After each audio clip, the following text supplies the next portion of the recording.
maybe they don't know that person's intention. Maybe they don't know that this person is doing it for whatever reason, or maybe that person didn't do such a good job in the early stages of their life, so now they're making up for it. Or maybe they're doing it to impress other people. So that intention, that niyat, to me that's the most important aspect of riya, is you yourself knowing who you're doing the actions for. So basically in the first stage of riya, it talks about hypocrisy. In faith is the worst kind of hypocrisy.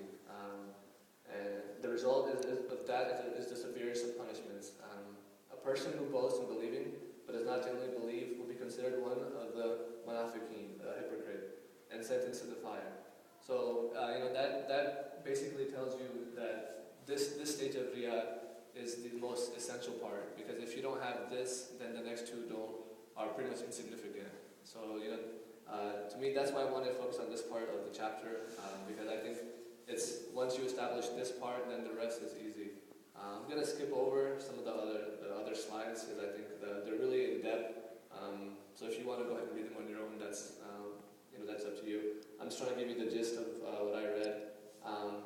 And the first stage of riya is, how do you fight that? How do you battle that desire to want to please other people, instead of yourself.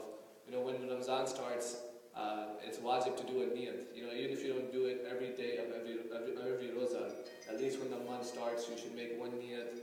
Why are you fasting?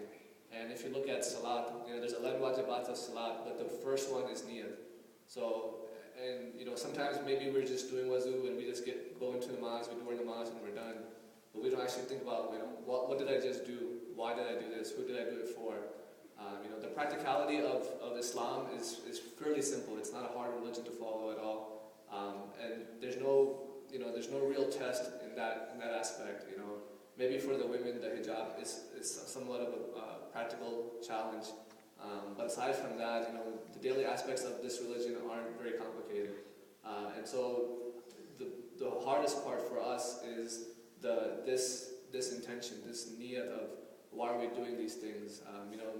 When we're little, we're told, do your namaz, do your rozas, listen to your parents, go to the center, listen to the majlis, don't run around, don't horseplay.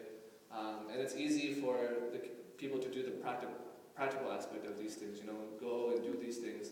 But, as you age, when you get to a point of intellectually understanding the religion, you should start to question, why am I doing these things? Am I doing it because my parents are forcing me to do this? Am I doing it because I'm trying to show off to other people, hey look, I'm Muslim, I come to the majlis, I do this and that, but then Friday night I'm out at the club, I'm out partying with my friends at school, I'm doing this and that. So, that intention of why you're doing these things, that's the biggest hurdle, is conquering that and truly understanding what it is that you're doing and why you're doing it. So one of the advices to get rid of this riya, this intention to please others, is to try to make yourself worthy in front of Allah. And instead of wasting time trying to impress other people, invest your time in trying to impress Allah. And the only way you can impress Allah is to first know Him. Knowledge and faith are two different things. And you may have knowledge, that doesn't necessarily mean you have faith.